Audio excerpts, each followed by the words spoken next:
Voltamos então com o segundo bloco do Fluminense em debate dessa noite de segunda-feira, 15 de agosto de 2011.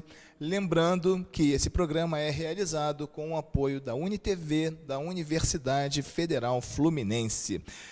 Marcelo Vieira, qual é o risco do Fluminense ser rebaixado?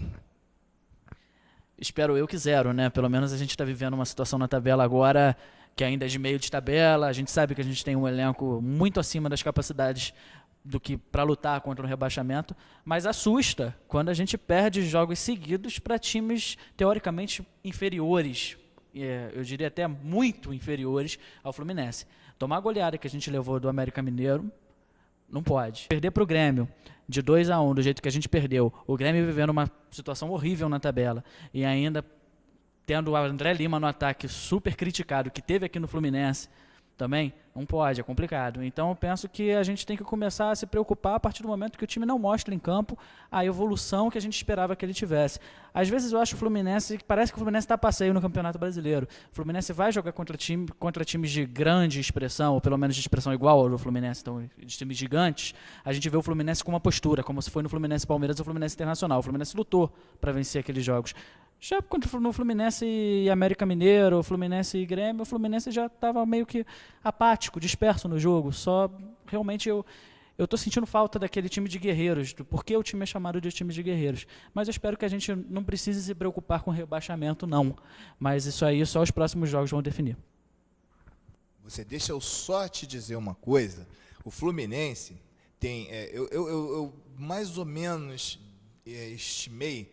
Eu gosto da matemática. Gosto muito da matemática. Amanhã sai o resultado da matemática, eu estou ansioso para ver o que vai acontecer. Né? Porque a nossa matemática, normalmente, ela revela tendências para 8 rodadas à frente. Lá para outra semana, nós já vamos estar terminando a 26ª rodada. Então, a gente vai ter uma projeção para a 26ª rodada, que ficam faltando 12 para o final. Aí a gente já dá para começar a ver o final do campeonato em cima, né, da projeção da 26ª rodada. Mas eu acho, mais ou menos, que daqui a umas 5 rodadas a gente vai saber mais ou menos por que cada um vai estar brigando. E a trajetória do Fluminense até lá é simplesmente Santos na Vila Belmiro, clássicos contra Vasco e Botafogo e São Paulo no Morumbi. Marcolino, já dá para ficar assustado?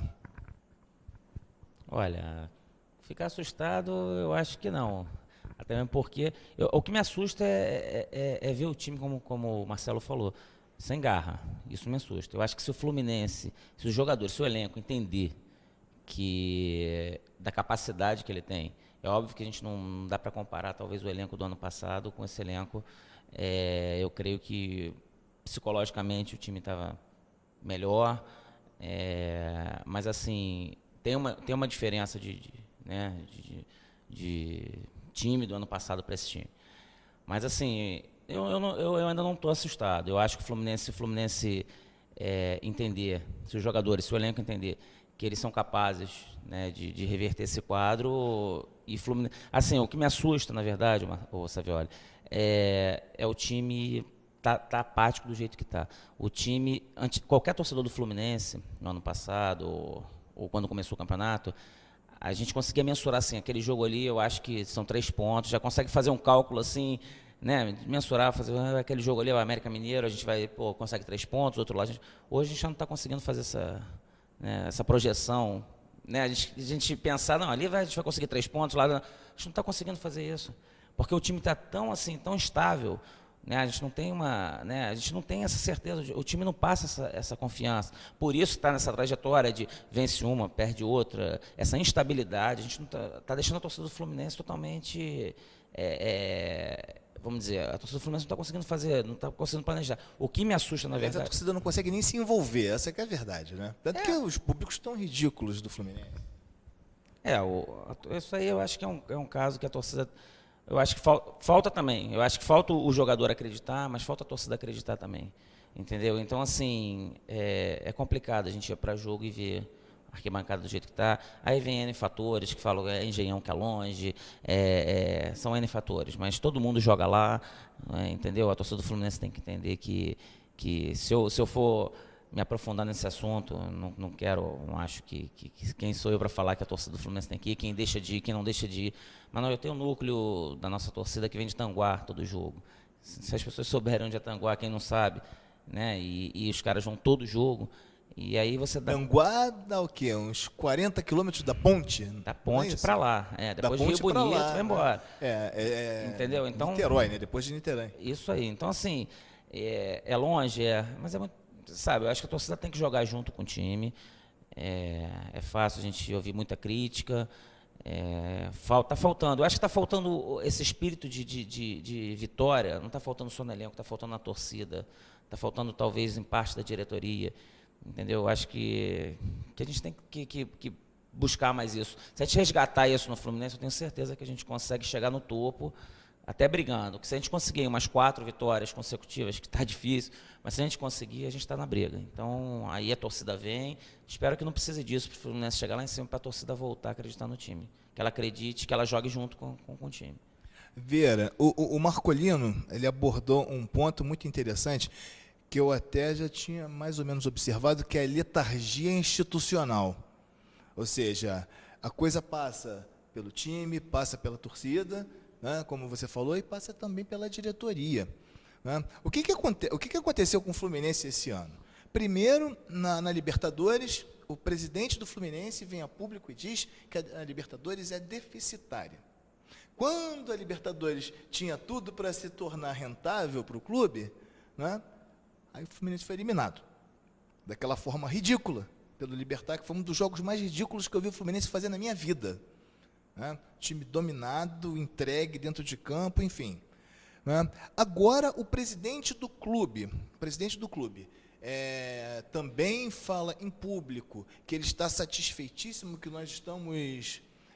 eu esqueci o termo que ele usou, mas ele falou, nós estamos com o peito cheio de orgulho por termos conquistado o Campeonato Brasileiro, e hoje nós, sabe, muito assim no sentido de dizer que nós estamos satisfeitos, agora vamos cuidar de outras coisas. Será que essa própria postura da própria diretoria, o próprio exemplo que vem de cima também não transfere essa acomodação para o time no campo e até para a própria torcida que não aparece no jogo? Não só transfere, como na prática a gente observa isso, né? Eu acho que o Fluminense também, o que o Abel falou, tão logo ele chegou, resume muito bem essa situação. O Fluminense foi protagonista do Campeonato Brasileiro nos 2 últimos anos. Fosse para sair do rebaixamento, como time de guerreiros, fosse para ser campeão com tantas lesões, tantos problemas. Então esse grupo também já está um pouquinho calejado. Ele já está vivendo uma situação realmente que parece que já esgotou um pouco as forças, e esse ano está sendo um ano mais de tranquilidade, de jogar um pouquinho de uma forma mais solta mesmo, sem aquela responsabilidade de eu tenho que lutar contra o rebaixamento, ou então eu tenho que ser campeão. Parece que não tem mais tanta exigência, assim. Parece que eles estão respirando nesse ano, para quem sabe até no ano que vem voltar. Quanto à diretoria, eu acho que realmente, eu concordo com você, que também está faltando um pouquinho desse sentimento mesmo, essa vontade mesmo de, vamos arrumar, vamos ganhar, vamos contratar o jogador certo para a posição ideal que o time está precisando. Então eu também acho que a diretoria também está falhando um pouquinho nesse lado, sim, nesse aspecto. Até porque a gente sabe que o futebol do Fluminense, ele está hoje muito na mão da Unimed, né, da patrocinadora. Então, o futebol do Fluminense estando na mão da patrocinadora e a diretoria tão de mãos atadas assim, fica complicado, porque também se a Unimed também não quer contratar, a situação, o Fluminense fica com muita dificuldade para poder contratar qualquer jogador ou então para poder arrumar o elenco. Então, eu acho que está tendo esse problema aí. E aí voltamos sempre àquele velho problema. É o clube asfixiado financeiramente por causa da parceria com a Unimed, mas contrata jogadores como o Rafael Sobis, né, que é uma contratação de risco e é um salário alto. Enfim, a gente continua sempre com aquele problema. O Marcolino, uma parte da torcida, e não são só organizadas, né, criaram uma verdadeira implicância com essa musiquinha do time de guerreiros.